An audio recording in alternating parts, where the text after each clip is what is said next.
somebody was like, whey protein causes inflammation. And I'm like, oh, it does? Yeah. Okay, well, here's all these studies that show the exact opposite, that it actually lowers inflammation. There's one of two options here. Either you don't know this data exists, in which case you should not be talking, or two, you know it exists, it doesn't fit your bias, and so you don't care.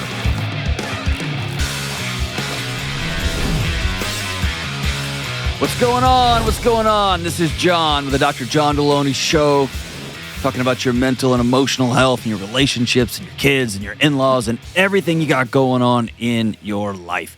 For the past 2 decades plus, I've been sitting with hurting people as the wheels have fallen off their life, trying to figure out what's the next right move. I'd love to have you on the show. It's real people going through real life stuff. Go to johndelony.com/ask, fill out the form, and we'll see if we can get you on the show. Today, we have a very special guest, fresh off his World Championship weightlifting victory. World champion. This isn't the first time or the second time. I think it's the third or fourth. I don't know. He wins everything all the time.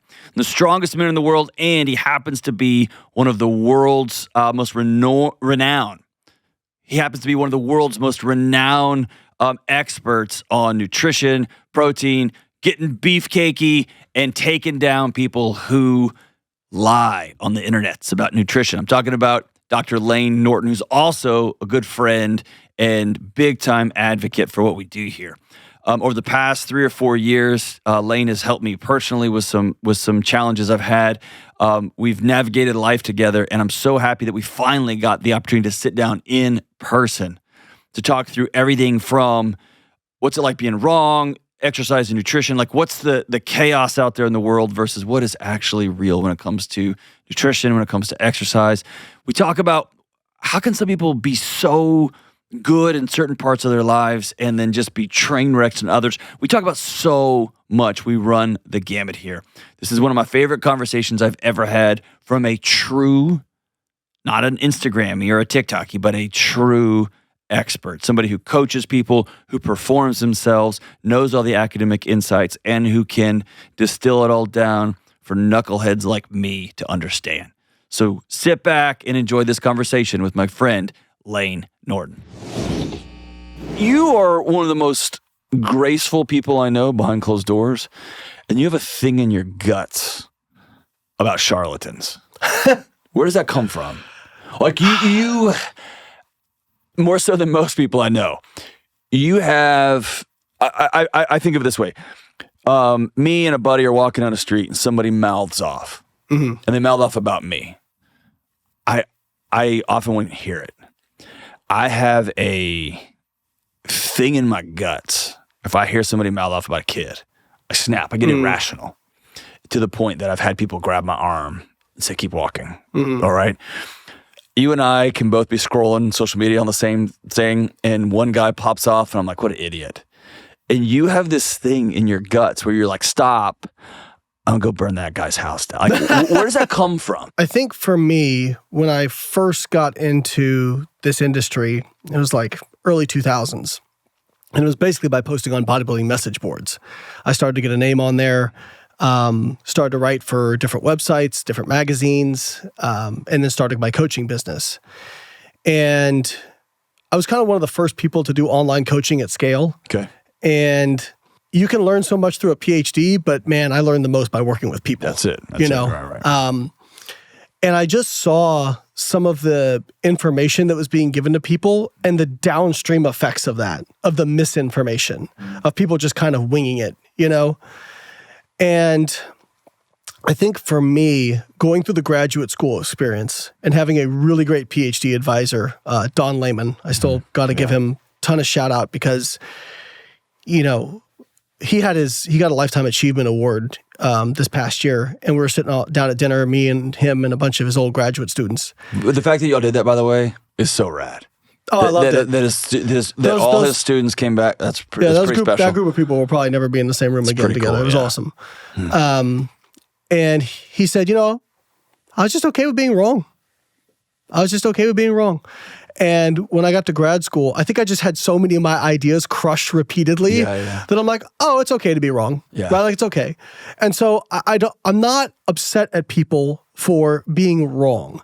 I think what I'm upset about is people, because everyone was ignorant at some point. Sure. Right? That's right. But when you have been shown something repeatedly that not only says that what you're saying isn't accurate, actually the opposite thing, this is true in a lot of cases, like some of these people that I debunk, and you're still doing it, it's either, there's kind of two roads you can go down. Either they're making money from it, and so they can't really change course. But I actually think the more powerful portion of this is people tie their identity into some of this stuff. Mm-hmm. They tie their identity into a diet or a supplement program or a style of training. For sure. Yeah. And I can even even identify with that, right? And so is it a sense of justice for you? Yeah. Right? Yeah, and I think again, going through the graduate school experience where I got to see myself be wrong so much. Mm-hmm. And even I'll never forget the first talk I ever gave at experimental biology, which is like the Super Bowl for nerds, mm-hmm. right? It's like 300 people in a room. I'm in my third year of grad school, and I was giving a talk, and I thought I knew this stuff. And a professor gets up, and he totally dresses me down in front of a room of scientists. Uh-huh. And it was embarrassing. Yeah. It hurt. And I went and sat down, and Layman was sitting next to me, and he said, you did pretty good. He goes, you're not supposed to go that hard on a graduate student as a professor, and I want to talk to that guy. But I don't hold it against that guy. In fact, it was really good for me because I remember what that felt like. And I'm like, okay, I'm going to know my stuff next time. That's it. I'm going to go and get the answers so that I understand the nuance of this stuff, so I'm not up there looking like an idiot, right? And so I think that took me 5 minutes to self-reflect and go, okay, maybe that guy went a little bit too hard on me, but I allowed it to happen, right? Yeah. By not, I set the table, yeah, by not doing my due diligence. If I knew what I was talking about, really in depth, it would have never happened. And so it would have been real easy for you to become the victim in that moment, right? And instead, it was, no, that was harsh, but that was the learning opportunity, and I'm going to make the changes I can do. All I can control is me here. Yeah, and so I think when I see some of these people, so confidently saying things that are just totally not true, right? Kind of the catch line on my video series is, if only we had human randomized control trials that actually, we have dozens. Right. Yeah. And, it's like there was a recent one where somebody was like, whey protein causes inflammation. And I'm like, oh, it does? Yeah. Okay, well, here's all these studies that show the exact opposite, that it actually lowers inflammation. Yeah. Okay. So either there's one of two options here. Either you don't know this data exists, in which case you should not be talking, or two, you know it exists, it doesn't fit your bias, and so you don't care. Yeah. But you as a coach have seen the impact on human beings. And honestly, a lot of the downstream stuff I've seen, I'll give you an example of where stuff is counterintuitive and what can happen when this messaging, because human beings aren't robots, right? We got all this weird wiring in our heads. I dealt with so many people who had disordered eating patterns from things they'd been told, right? You've helped me with that. I have that. And that's why people will say, when somebody says sugar's toxic, I'll go, and I'll explain why, not really. And now, in the volume with which I consume it, toxic, but. Well, and people go, well, why are you defending sugar? I'm not defending sugar, but I think it's important to understand, I don't think a diet high in sugar is a good idea, but it's not because sugar has some inherent chemical property to it that's causing, carbohydrates break down into sugar. Right. That's what enters your bloodstream when you eat carbohydrates of any form. Right. Okay, so if sugar is toxic, then carbohydrates are toxic. Gotcha. So I think it's important to understand this stuff, because what I saw was people who believed this stuff, a lot of times would be the opposite outcome, which is they would completely try to abstain from this stuff, and guess what happens? They'd end up binge eating on this stuff, and there'd be so much shame wrapped up in it, and there'd be so much. And the only way to make the shame go away is to eat more. Right. Yeah. And or like me, bro, I've skipped Easter. Yeah. I've skipped, I've not eaten cake at one of my kids' birthdays once. Right. And so I end up, like, in the name of this thing I was taught or told from a very confident source, dude, I missed out on important markers, all right? Well, I think that's the other thing that people don't realize is like food isn't just fuel. Like there's it's community, it's cultural. Yeah. You know, people want to talk about we should ban ultra processed foods, and I go, listen, the bullet is out of the gun. We're not putting it back in. Yeah. All right. We need to learn how to live with this. Okay. And so I try to help people understand, I don't think it's a good idea to eat a lot of sugar, but it's not because it's toxic. Because here's what happens when people believe that kind of stuff. There's no area for nuance or dosage, right? Yep. And also people do weird things like, well, I'm not going to eat fruit because sugar's toxic. Because the sugar in fruit isn't any different than the other sugar. Right. Except it's not bound to a fiber. If it's toxic, you know. Yeah. I even heard a few years ago there was that protein eventually breaks down into, is it protein something genesis that breaks down to sugar eventually? I mean, protein, so gluconeogenesis. That's it. So yeah, I mean, you can convert. You can keep playing that game all the way out, right? For sure. Yeah. You know, and I can construct a narrative to make you afraid of anything. Yeah. Fat, carbohydrate, protein. I can construct those narratives. And again, what I saw so often was people trying to abstain from these things and ended up actually eating more of it because of it. And then when I kind of, like, I'll never forget, I had a client one time and I said, hey, listen, here's what I want you to do, okay? I want you to, can you eat these calories, all right? And have a small bowl of ice cream every night. And if you don't lose weight because sugar's stopping you from losing weight, then we'll cut it out. But just have it. And after 2 weeks, they're like, oh my God, I've lost 3 pounds and I was still able to have some ice cream. I'm like, yeah, you're fine. Like it's a dosage thing. Okay.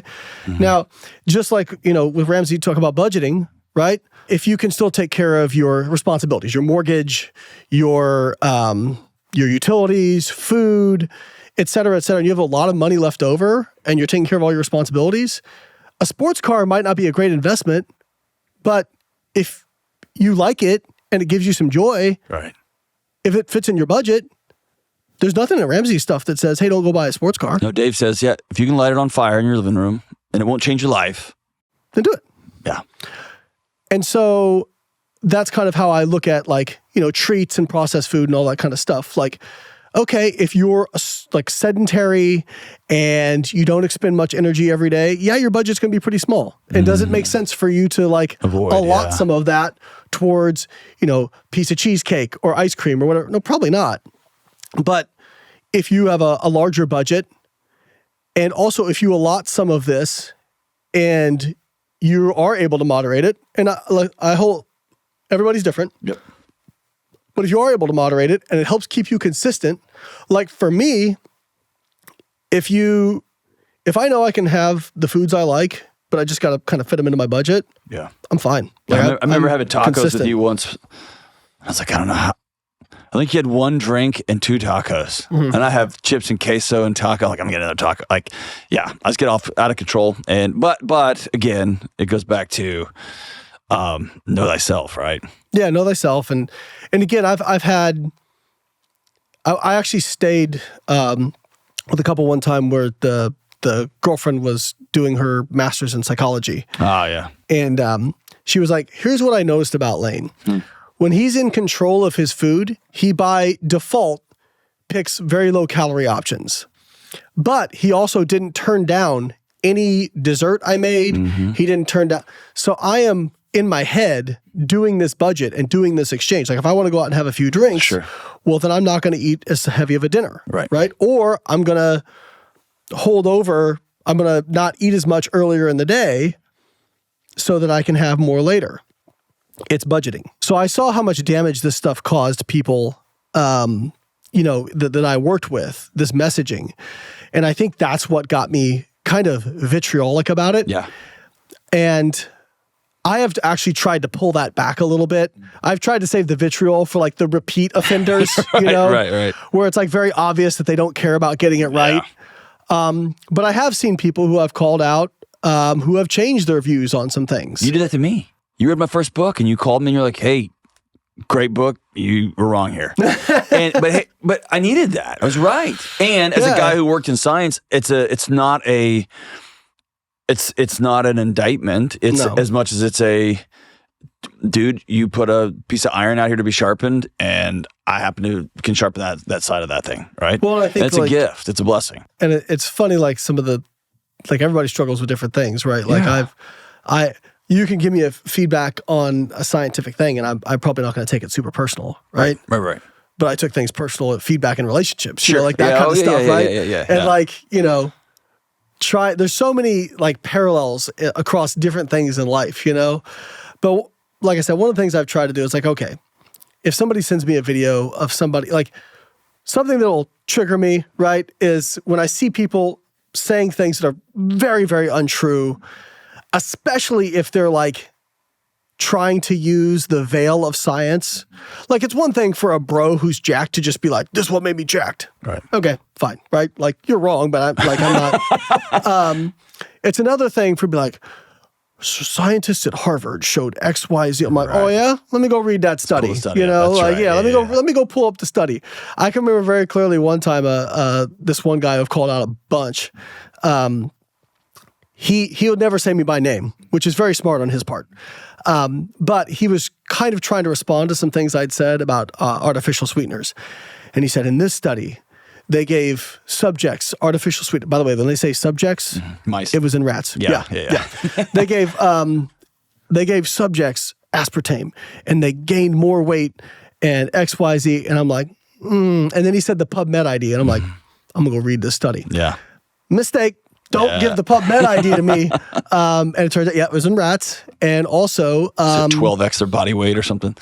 No, they actually lost weight. The group getting artificial sweeteners lost weight. I'm like, not only was you get this wrong, it's the opposite of what you said. And even like, there was a very well-known scientist who was on a really big podcast with a podcaster who I have a good relationship with. And I was watching the interview, and he said, they did this study where they had everybody drink either a liter of soda a day, a liter of diet soda a day, a liter of full-fat milk, or a liter of water. And in 6 months, the people drinking a liter of cola gained 10 kilograms. The group drinking the diet cola gained 2 kilograms. And then I can't remember the water or not, the full-fat milk, he said. I think they said, they lost weight or whatever. And he said it was a study out of Copenhagen. So I'm like, all right, where can I find this thing? So I spent probably 5 hours trying to track down this study, and finally found it because he mentioned it in a blog, and I was able to find the original study. And I'm like, so he either didn't read this study at all, or he fabricated the results. So yes, it was a liter of those things. It was actually semi-skim milk. It wasn't full-fat milk. There was actually no differences between the groups in the amount of weight gain. Like the cola group gained the most weight, but it wasn't statistically significantly different from the other groups. And actually, based on raw data, the group getting diet cola didn't gain the least amount of weight. Actually lost a little bit of weight. Yeah.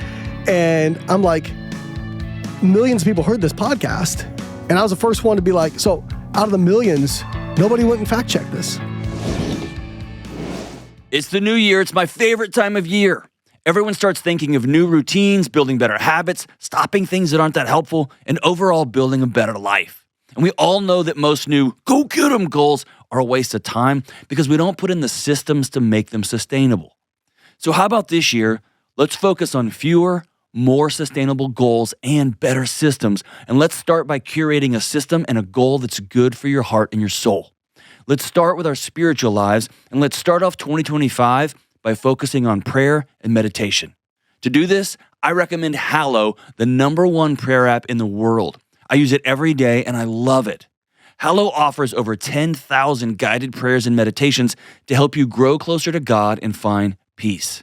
Hallow has some amazing daily prayers, and one of Hallow's most popular features is the Daily Reflection with Jonathan Rumi from The Chosen. You can also check out the daily scripture readings, nightly sleep prayers, and if you don't have much time, there's even something called the Daily Minute. Hallow makes it easy to build a system and a routine by making a schedule, adding reminders, and fostering a community for accountability. So start the new year off right by putting your relationship with God first with the help of Hallow. Right now, they're offering 3 months for free when you join at hallow.com/Delony. That's Hallow, HALLOW.com/Delony for 3 months of Hallow absolutely free. I'm a founding member of the Get Off the Internet and Go Outside and Live Your Life Club. Actually, I think I'm the only member. Yet I, like all of you, find myself at work and in my personal life basically living on the internets. As a society, we're creating more and more online accounts all the time. We're signing up for promos, giving away our emails and personal numbers. We're buying everything with our phones. I get hundreds of emails to my personal account, my business account. Every business in the world wants to survey me and become my friend. And everyone everywhere is trying to sell me stuff all the time. It drives me nuts.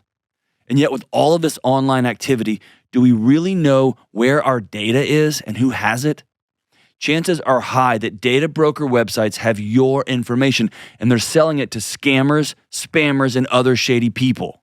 But when you use Delete Me, they find and remove your data from hundreds of sites and they send reports to you directly throughout the year to show you exactly what they've removed and from where. Now I'm getting way fewer of those spammy texts and phone calls, which allow me to let my guard down a little bit and feel some peace. In this new year, you can share this peace by giving a Delete Me subscription to someone you love. Individual Delete Me plans start as low as $9 a month. Go to joindeleteme.com/Delony today for 20% off. That's join, JOIN, deleteme.com/Delony. You gave me a line one time that has stuck with me, and it sticks with me when it comes to marriage. It sticks with me when it comes to dealing with budgets here at Ramsey. It sticks with me all the time, and that is people are always stepping over dollars to pick up pennies. And when I look at the landscape right now, we're a couple days after an election, right? All of a sudden, the literature has been flooded. I say the literature, the popular media has been flooded with fluoride and red number 30, and the seed oil thing's been going on for years and years and years. And I don't know enough to speak intelligently. What I know is fine. It may all be poison and bad. And 40 to 50% of the country struggles with obesity. And was it 8 out of 10, 7 out of 10 people have one or fewer people that they can reach out to and say, I'm not okay. And so when I think of the caustic mechanistic issues going on, it feels like we are playing on the margins. It's yet another distraction. Am I crazy?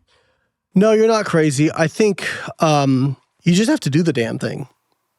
And I think a lot of people, they want to make it about, well, this ingredient in food and this thing and this thing and this thing. And what they're avoiding is the inherent responsibility, the self-responsibility. Because if I can make it sugar is toxic, or if I can make it the food companies put addictive substances in this food, or if I can make it the government made us, it's taking away my own accountability. I don't have to be accountable for it. And I think the problem is if you don't have any responsibility with it, then you don't have, like, you're actually not in control of being able to fix it.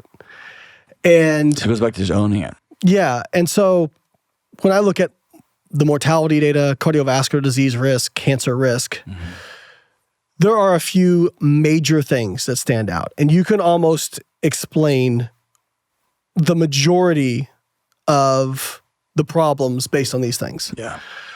The first is, the most powerful one is smoking, to be quite honest with you. Smoking is... I don't smoke.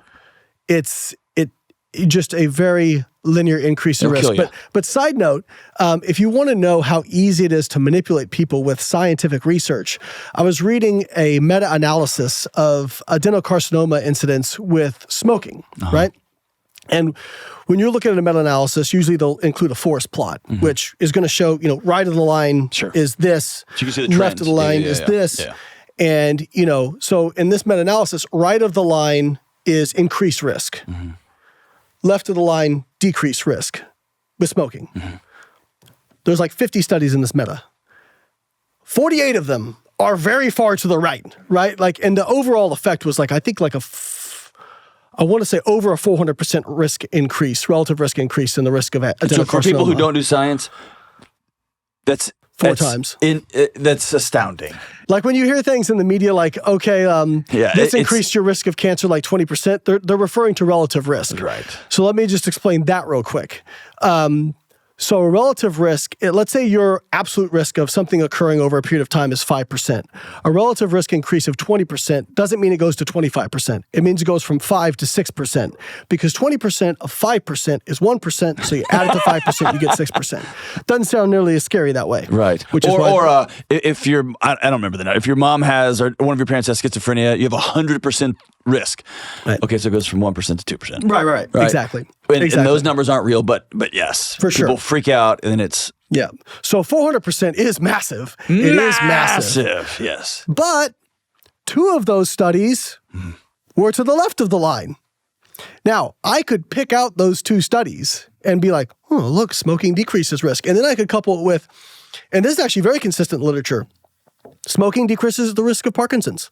It's very consistent in literature. Right. Now, it's probably from the nicotine is my guess. Correct. But again, so I could start to construct this pseudo argument that smoking is actually not only not bad for you. It's neuroprotective. It's good for you. Yeah. So smoking is a big one. That's I don't want to say an easy one. It is. But it's easy. Don't you smoke. cut that out, you're cutting down a huge risk of cardiovascular disease, cancer. People think about cancer, but smoking is one of it might be the biggest cause of cardiovascular disease. Right. And people have asked, what about smoking weed versus smoking?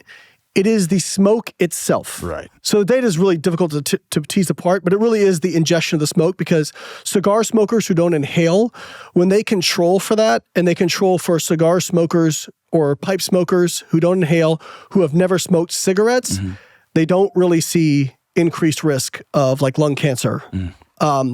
So it really does Lip appear. and mouth cancer? Tongue cancer? That's a little bit more dicey. Okay. I haven't looked as extensively into that. Dipping is much more powerful on mouth cancer because you have so much time that's in contact, you know? You and I are trying to walk through as quickly as we can. Don't ingest chemicals in smoke into your body. Yeah.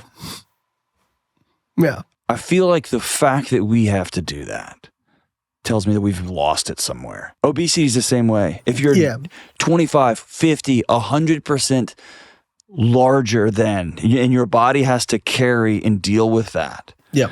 I don't know how that's I don't know how we've jumped the shark in it's not good, man. It's not good for you. There's 1,000 reasons. It's not good. It's not good. And this is with smoking, obesity, drug use, whatever. Again, we were talking about this, people make decisions based on emotion, not based on data.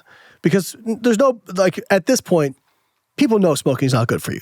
Just like heroin's not good for you, right? Just like obesity's not good for you. I don't want to say that, there's nobody like this, but I would venture to say that no healthy, well-adjusted person just think I'll try some heroin, right? Or I think I'm going to have a cigarette. No, it's a coping mechanism, right? Well, and that's the secret that you talk to people who are in recovery. Yeah. That nobody tells you. Dude, heroin works. Right. Alcohol works. Until it doesn't. Until it kills you. That's right. That's right. It works. It does. It performs a role. In the short term, yeah. And so when it comes to obesity, yes, that's the next thing that I'm going to bring up. If you have excess body fat, and people want to make it about sugar's toxic or processed foods, whatever. If you look at the hazard ratios, the odd ratios, it's explained by obesity. It really is very powerful. When I heard Tia talking the other day, even he said I attribute most of the drop in testosterone. Oh, for sure. To weight gain. Yeah. It's plastics, it's this, it's dyes. Microplastics, this and that. No, if you look at how much obesity drops testosterone, it's easily explained by that. Wow. The decline in testosterone over the years. I'm not saying none of these other things may make any difference whatsoever, but obesity is the major driver of it. And, I tell people, like, let's focus on the big rocks. Let's pick up the dollars, and then we'll pick up pennies, right? Right. Well, it's kind of like I say, if I want to pick up as much in rocks as I can, I'm going to start with the boulders. Right. And then if I can get some pebbles, great. But I'm not going to drop the boulders to pick up the pebbles. Okay, what matters when we're talking about obesity? I know it's a sensitive topic. Does 5 pounds matter? Does 15 pounds matter? Does 50? If you look at the mortality data, the mortality data actually says, and again, this is correlational, so we have to be careful with how we interpret it. Right. But the mortality data says you're actually better off being around like 18, 20% body fat as a male than you are being like super lean. Right. There you go. That's right. So it's not about aesthetic, being super lean or anything like that. It's about not getting, obese. Okay. And when which is defined clinically as? For clinically, I believe for males over 25% body fat and for females over 30%, I believe. Okay. And there's BMIs that you can use as well. It just depends on what measure you're using. And so your risk of cardiovascular disease, cancer, mortality, they all go up. Without getting too into the weeds, there are people who are obese who are metabolically still healthy, meaning they don't have abnormal blood lipids. Sure. They don't have abnormal blood glucose. That tends to be more of a rarity, but it does happen. Usually these people actually have more fat cells, and I could go into the biochemistry as to why, but it won't help anybody. Right. But even when you standardize for that, people who are obese, even if they are healthy obesity, they still have increased risk of mortality, cancer, and cardiovascular disease. Because adipose tissue, excess adipose tissue, is a metabolic organ. And it secretes its own hormones, it secretes inflammatory markers. It has, when it gets large enough in mass, it starts to dysregulate signaling in other tissues, liver, muscle. And so one of the most powerful things you can do, and again, not saying you have to be a six-pack shredded. That's not it. Yeah. In fact, if you look at even people who are obese, you get the majority of the health benefits in the first 5 to 10% of weight loss. In fact, they were doing a study at Illinois when I got there. Layman's Lab was doing a study that I wasn't involved in, but I just helped out because I was an idiot first-year grad student. Right. They were seeing resolution of obese women's blood markers within like 4 weeks of just like starting to get in a calorie deficit. It's really impressive how quickly things will clean up when you start. Like the human body is very resilient. So I don't think we spend enough time there. Because guys like me are always saying, it's hard, it's going to be a journey, it's going to be whatever. With the right trauma therapist with me, it was 5 or 6 gnarly sessions. Of the 6, 2 or 3 were bad. They were tough. Yeah. And then I saw a huge shift, right? Or when you and I, when you started helping me early on, if I can just make some changes for 60 days, everything begins to shift. And it feels like it's forever. Yeah. And it's handled today. The body's amazing. Yeah. And so when it comes to obesity, what matters? People aren't going to like this, but it's how many calories you eat versus how many calories you expend. That's what makes a difference. And people want to argue it. And I'm like, hey, if you sit down and you tell me, like, we know you need to earn more money than you spend if you want to save money. Nobody's going to argue that, right? Right. And people, well, you could go, well, but I don't know, expenses fluctuate and you don't know exactly what. Okay, cool. But you have an idea, right? And you can do averages. Well, interest rates and you could get a different return based on, okay. But you kind of know. But math. Math. But it still boils down to math, right? Yes. And so, I actually just did a debunk of a video of a guy saying, calories in, calories out is too simplistic. If you think calories in, calories out is simple, you don't understand energy balance. Right, because calories out, people think about these as very static things. And the reality is each influences each other. So calories out isn't just like what you burn in exercise. That's one component of it. But you have your basal metabolic rate, which is basically the cost of keeping the lights on, just the energy to run your body and systems. And that's about 60 to 70% of your daily energy expenditure, your calories out. Then you have the thermic effect of food, which is how much energy it takes to extract the energy out of food. And that can vary. Protein tends to have a higher TEF than carbohydrate or fat. But it overall is not a massive contributor to energy expenditure. Sure. Then you've got your exercise, which is intuitive. You exercise, you move, you burn calories. And neat. Fidgeting. Neat. Yes. So Yeah, that's actually fidgeting. That's actually a big one. Yeah. Right? Yeah. And What does it stand for? non-exercise activity thermogenesis. So basically pacing, fidgeting, posture, so non-intentional movements. It's overlooked by kids. They move so freaking much. They do. And like always, just and that adds up over time. Oh, it's actually one of the. So when we look at people who are what we call obese resistant phenotype, there's two major things that stand out. The first is they tend to self-regulate their appetite well. They tend to be very in tune with their satiety signals, and they don't have a massive reward from food, right? That wiring hasn't been created. I feel better. They don't have that. And if they overeat, they tend to increase their activity without even realizing it. And so people who are obese prone, they tend to not compensate by increasing their activity spontaneously. Gotcha. And they also get a bigger reward for food. So where does the cultural, is it purely aesthetic? Because what you're saying right now, what I'm saying right now, there are people listening to the show that trust me. And there are people listening to the show that trust you. Don't know why you do that. But there's people, this particular thing sets something off.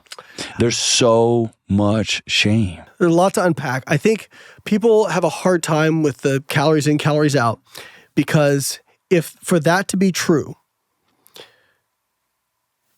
even though, yes, ultra-processed foods make it more difficult to be in touch with your satiety signals. Yes, trauma impacts these things. Yes, you can become dependent on food to help you cope. All these things can be true.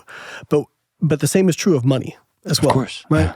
And when you boil it down, there is an inherent self-responsibility to this equation.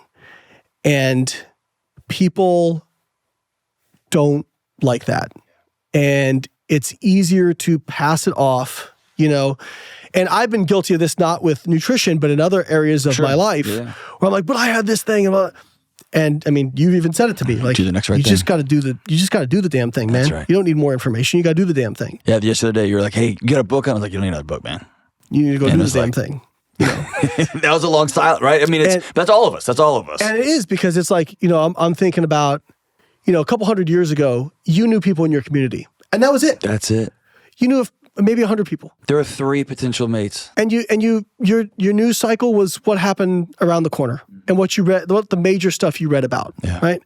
Now every horrible thing that happened everywhere in the world, right? Like human beings aren't, at least in my estimation, aren't equipped to be able to handle that.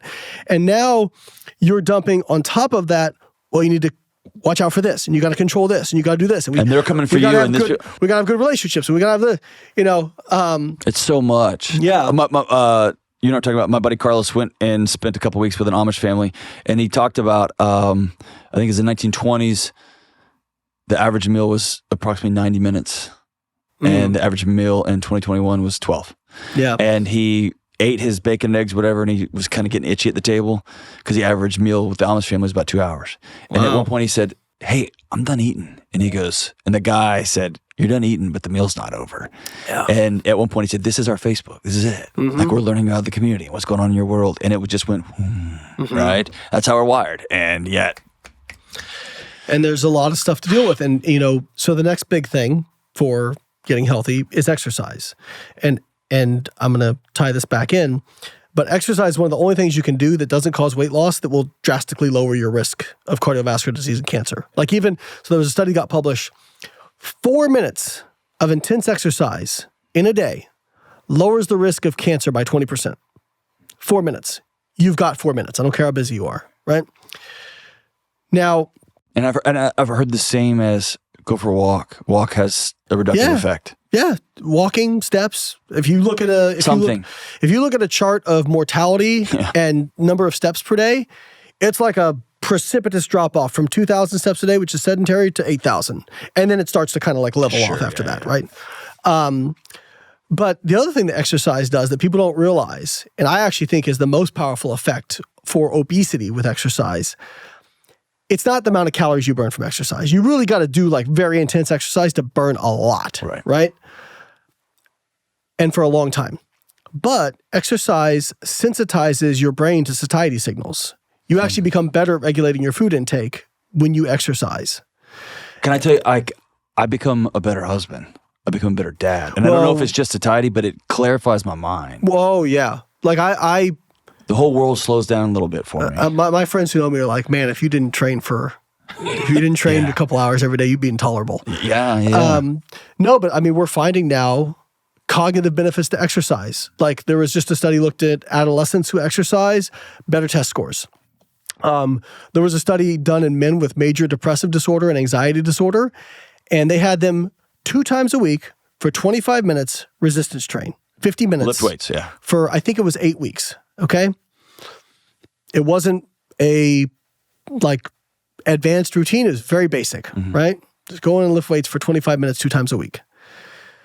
They saw a reduction in symptoms of anxiety and depression. And so we use what's called an effect size you're familiar with in research to kind of show you, like, it's not so that they'll report significant effects, right? Significance is, you can have a significant effect that's small if you have enough data points, okay? But effect size tells you not significance, it tells you how powerful was it, how clinically relevant is it. For perspective, a small effect size is considered 0.2, medium is 0.5, and large is anything over 0.8. SSRIs are anywhere in literature, or they hover around like a 0.5. The effects of 8 weeks of 2 times a week of resistance training for 25 minutes was an effect size of 1.7 on reducing the symptoms of depression. That is a massive effect size.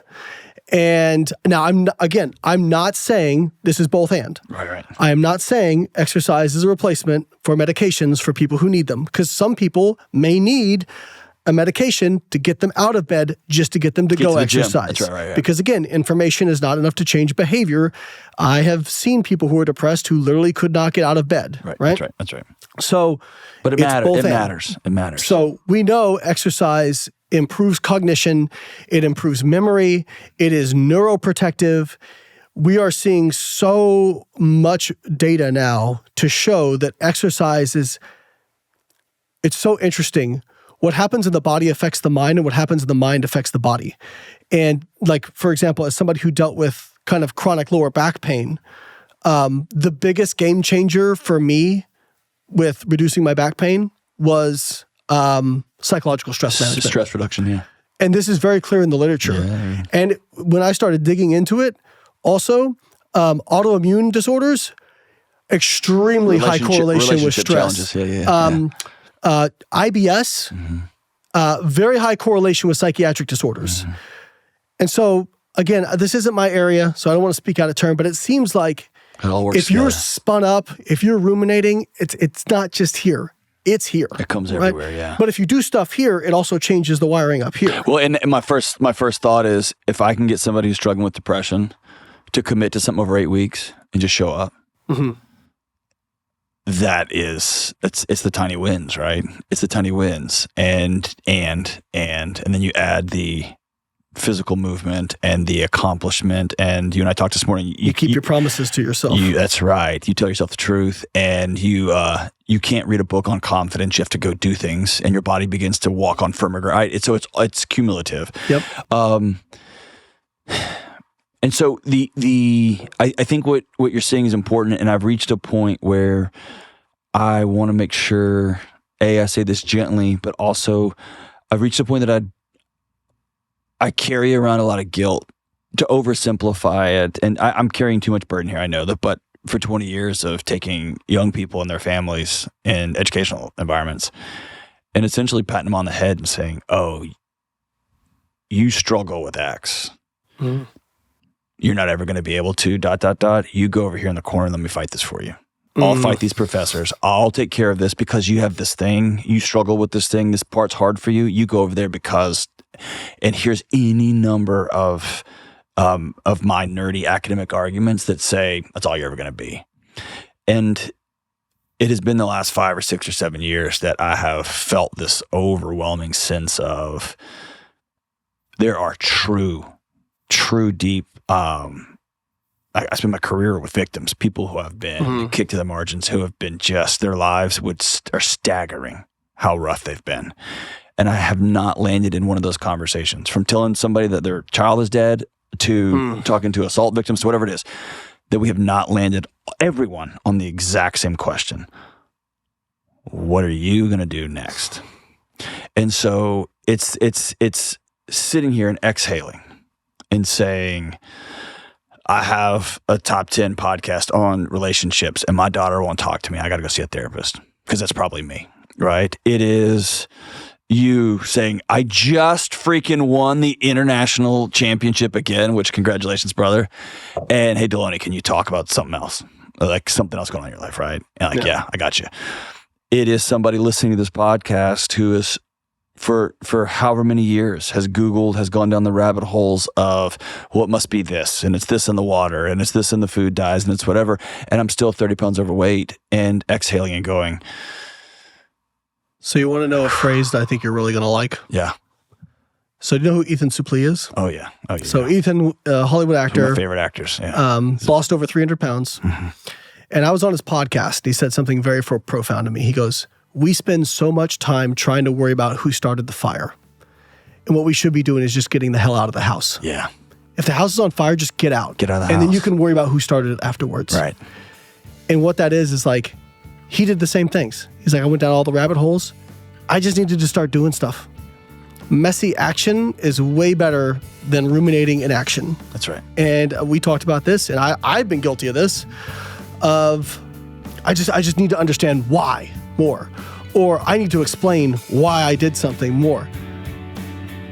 Doesn't matter. I mean, it does matter. It does matter. And when you're safe, you can have that conversation. You can figure it out. Right. You can talk to the building code people, and y'all can redo the codes. Get out of the house. I love that. Yeah. That's good. I've been looking for someone I could team up with to offer red light and near infrared light therapy at the highest quality, as well as someone who could help me with my other concerns about our modern living environment. I've tried a number of different companies and products, and I'm super excited to be partnering with Bon Charge, a world leader in red light therapy. I've purchased a number of Bon Charge products with my own money, and I love them.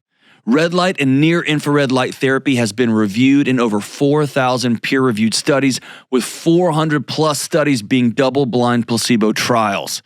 Not only do these studies show amazing health benefits, not one has shown any negative side effects.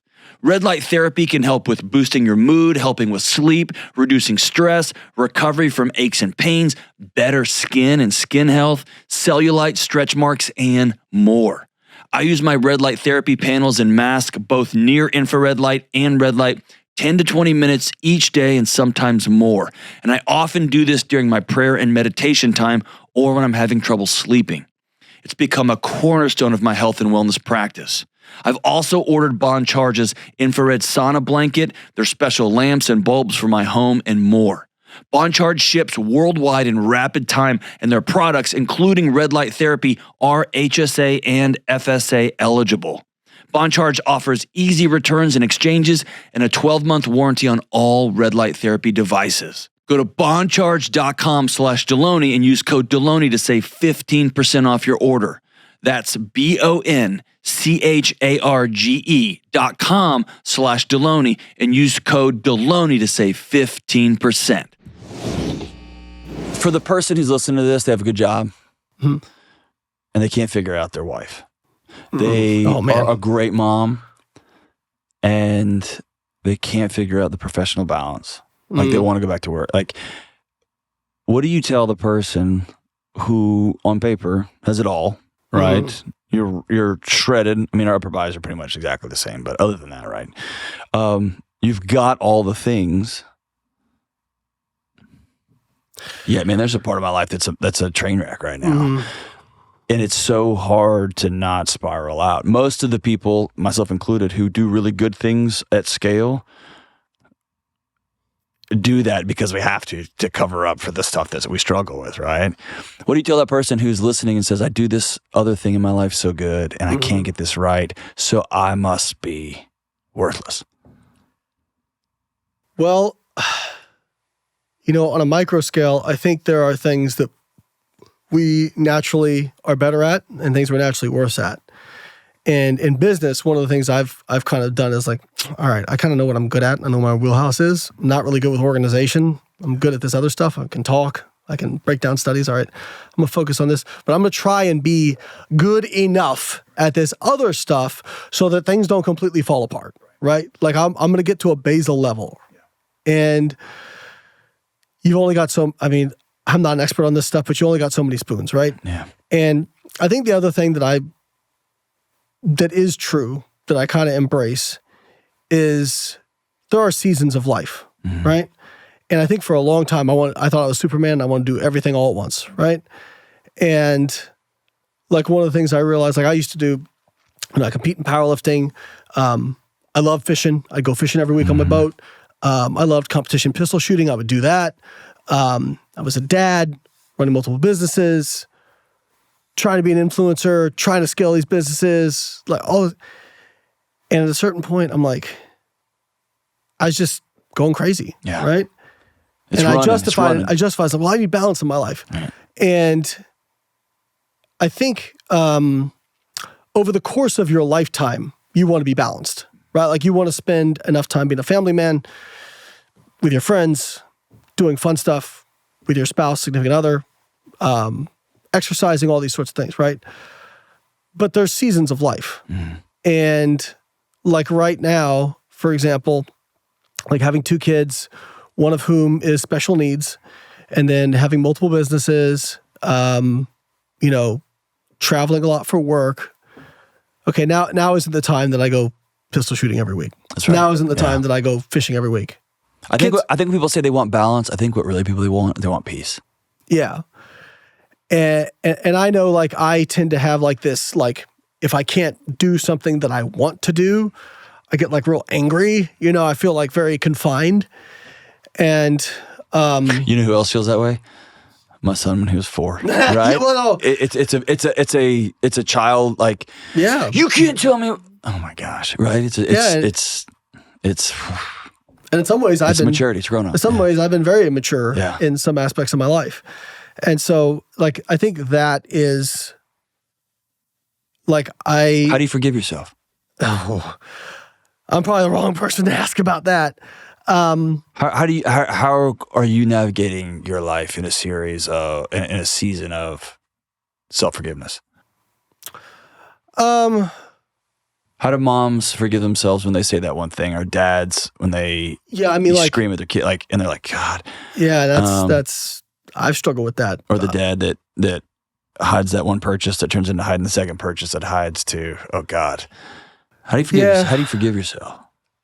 We were talking about this earlier. I think people like to make things black and white because it's easier for our brains, And the reality is, like, people are messy, and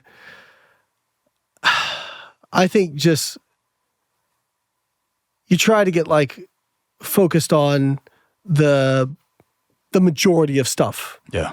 Right? Like, do I usually do the right thing? Do I, because, like, for me, I don't know what it is, but I have a hard time forgiving myself for mistakes. I'll either try to, like, really rationalize them out so that I can make it not a mistake, right? Yeah. Or I will just beat myself up over it. Yeah. You beat yourself up more than most people I know. Yeah, I mean, I've been told that quite a bit. And again, it's like this, I think one of the things that's been hard for me to find is, how do I hold myself accountable while not going to, you're a piece of, Yeah. And that's something that I personally have struggled with. And I know like you, when you talk about food, like that's where you go, right? Like you get through those gummy candies and it's like, man. You see the wrappers and it's just reflective, yeah. So I'll tell you something. I had a client who really struggled with binge eating, and he was a hedge fund manager. And when we started working together, he was kind of binge eating like every day. And so we really started to unpack like what the triggers were for this. We started to unpack, what the antecedents were for this, what the feelings were, etc. And over about just under a year period, he lost 25 pounds, and he went from binging pretty much every day to like once every couple weeks. But still, when he would do it every couple weeks, he would really like beat himself up. And I said, hey man, like if I took you in a time machine from where you were at then and took you to here, I think you'd be ecstatic, And you're focusing on that like one thing you got really wrong, but you're getting a lot of stuff right,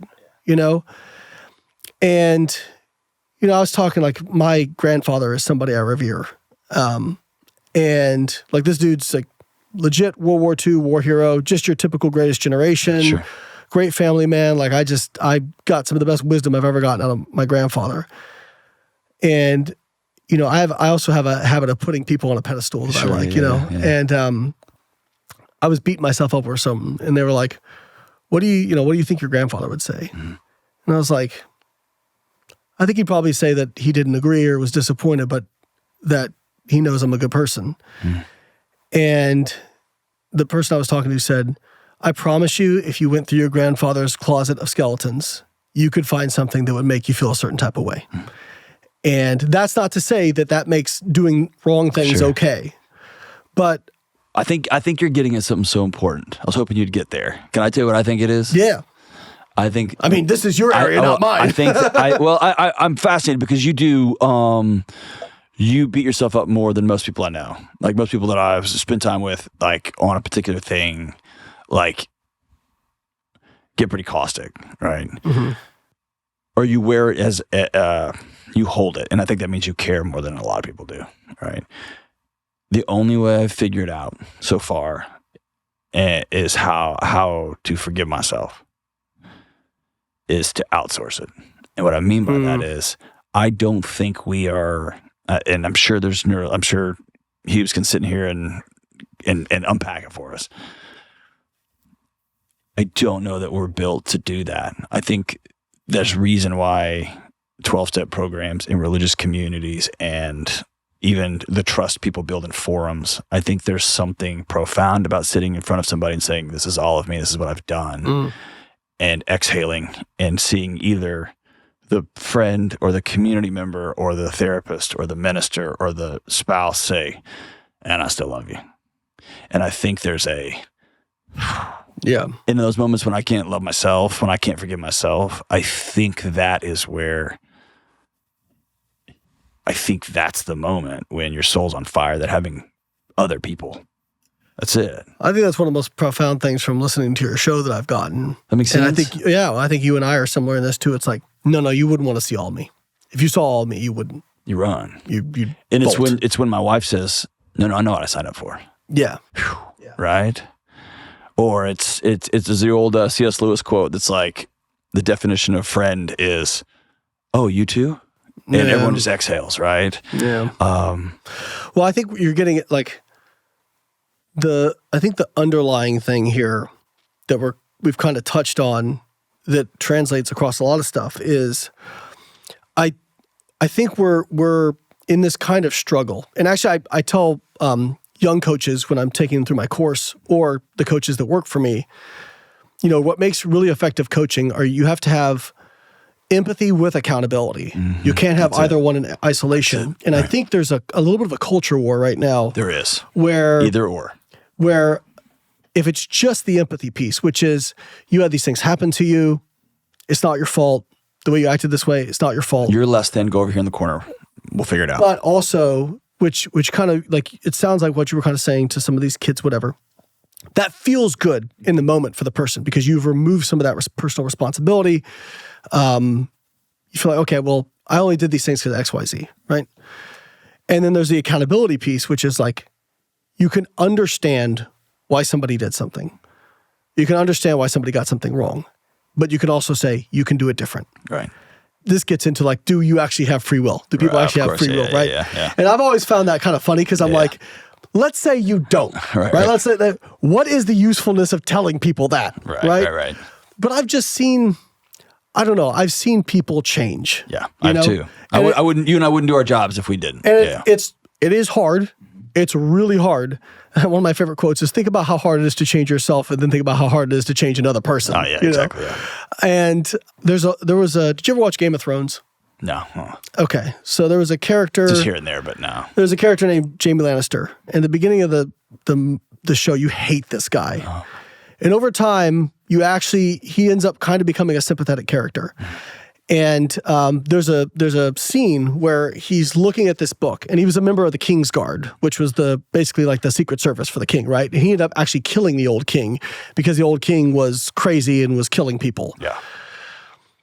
And in the book, where they're describing all the King's Guard members and their history, it just says Jaime Lannister, and basically like Kingslayer, right? Like killed the king, right? And he goes, I'm paraphrasing because I don't remember the exact quote, but he goes, I still have space left in my pages.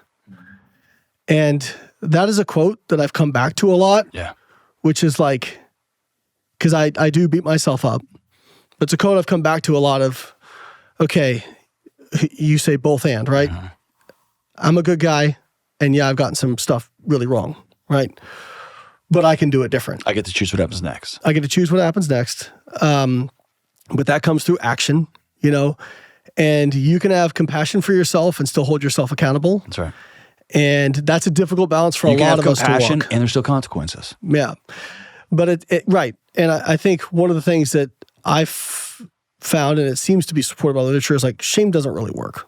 Like it actually makes it worse in some cases, right? Like I thought, if I just beat myself up about this, I'll never do it again.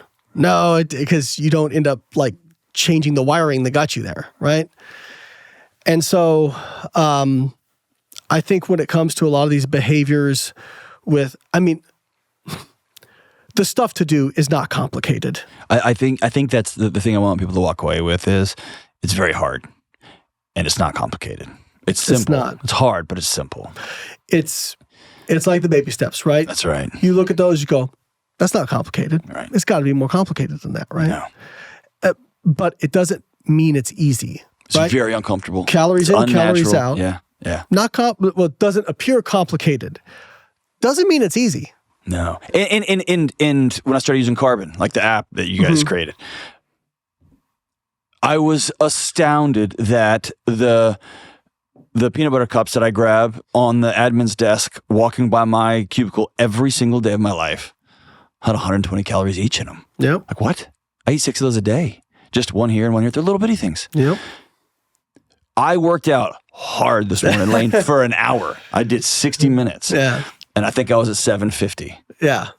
So that hour that I burned this morning getting after it. Which, by the way, you were actually more like 400 or 500. Of course. Because these overestimate, but. Disagree. Agree to disagree. I ate the whole thing back. Right? Yep. And so I didn't like it. It was uncomfortable. When I'm just having a steak with the family and it's like, that steak's 3,000 calories after you get done all the stuff on it, right? And so it does take an adjustment. Yeah. And the same as I tell young people when they're like, hey, we can't afford our apartment. And I say, here. And I hate that for you because you've had a picture in your head for your whole life. And everyone told you if you just go get this degree and get this job and get this thing, you can do whatever you want, wherever you want it. And they didn't tell you the truth because math doesn't care. And I hate Sell the car. Let's hug. Yeah. Sell the car. Y'all might have to live in Kansas because it's cheaper to live there. If you want to be a book editor. If you like, so it's just this reckoning with reality. And I think for me, the quicker people can wrap their head around, okay, here I am. The quicker you can get about the business of I'm gonna take the next right step. Yeah. I mean, like we were saying, don't smoke, exercise, don't eat too much. I mean, if you do those 3 things, I mean, don't drink or limit your alcohol intake. Yeah. Don't do drugs. Sleep enough. Yeah. Have some friends. That's 95% of it right there. Yeah. Like we can argue in the margins, but that's it right there. And it's I think letting most people know, okay, It is fun to go down a conspiracy theory rabbit hole so that there's some secret group putting stuff in the water sources to make us all like, that's cool. Awesome. And I love those like anybody. But let's pick up the dollars. You know what's really funny? So I read several studies that actually showed that stronger conspiracy is like people who are more likely to buy into conspiracy theories are more likely to have narcissistic tendencies. Yeah. And I have those proclivities as well to like believe some of these things. That I'm seeing something that nobody else is seeing. It's sexy, right? Yeah, that's right. But there is, a lot of it is because, again, if there's some grand conspiracy working against you in the background, you don't have to take responsibility for your own bad choices you've made, right? Or walking through the hell that somebody else put in your life, right? Right, or like a, market crash in 2008. Well, if you weren't over leveraged, right? Okay, yeah, like bad stuff happens, but bad stuff's always going to happen, right? And do you build what's the foundation you build your house on? Exactly. Right? Thank you for being my friend. Thank you. Like for real. I'm glad you're my friend, and I'm glad you always pick up the phone when I call you, and I can't say that about a lot. So thank you. Same. That means the world. All right, hey everybody, listen to this. Helix, the makers of the best mattresses in the universe, are having a New Year's sale going on right now. I was traveling a ton this holiday season, and when I was out on the road, I was counting down the days until I could get back into my Helix mattress. Sleeping on my Helix mattress has transformed my rest, and I'm getting into new levels of deep, refreshing sleep. And I've said this a lot, and I'm going to keep saying it. Everyone in my immediate family now sleeps on a Helix mattress. All of them. My son, my daughter, all of us. And my family is all different, just like you are all different. And because everyone sleeps in their own unique way, Helix has created different mattress models designed for side sleepers and stomach sleepers and back sleepers for everyone. And if your spine needs a little extra love, they have mattresses for you too. Plus, Helix offers a 100-night trial, and all Helix mattresses come with either a 10 or 15-year warranty. Here's what I want you to do. I want you to get online and take the Helix Sleep Quiz, just like I did, and it will help you find the perfect mattress for your sleep preferences in less than 2 minutes. Here's the best part. Helix has a New Year sale going on right now. 25% off site-wide, plus 2 dream pillows with a mattress purchase and a free bedding bundle. Go to Helix, Helix, helixsleep.com/Delony today. That's helixsleep.com/Delony for all of this great discount. With Helix, better sleep starts right now. All right, that was my conversation with the great and powerful, literally great and powerful, Dr. Layne Norton. We're going to link to everything, including the Carbon app in the show notes. The Carbon app is the app that I use to help me maintain calories in and calories out and energy usage, all that stuff. We're going to link to everything there. And if you get nothing else from this episode, know this. All of us, from world champions to knuckleheads like me to everybody, we're all just trying to scratch and claw and make the world a little bit better place. And so if you ever feel like I'm not getting this perfect, I messed this up, even though I got this right, just know you're not alone. You're not alone. We're all walking through this madness together. And that's how we're going to get to the other side. Thanks for being with us. I love you guys. Stay in school. Now go lift some weights. You need some protein. Or, love you guys. Bye. Hey, what's up, folks? Big news. The Dr. John Delony Show is now available a full week early in the Ramsey Network app. That's right. You can catch all the real talk of mental health, relationships, emotional health before anyone else. And the best part, it's completely free. Just click the link in the show notes to download the Ramsey Network app and start watching early today.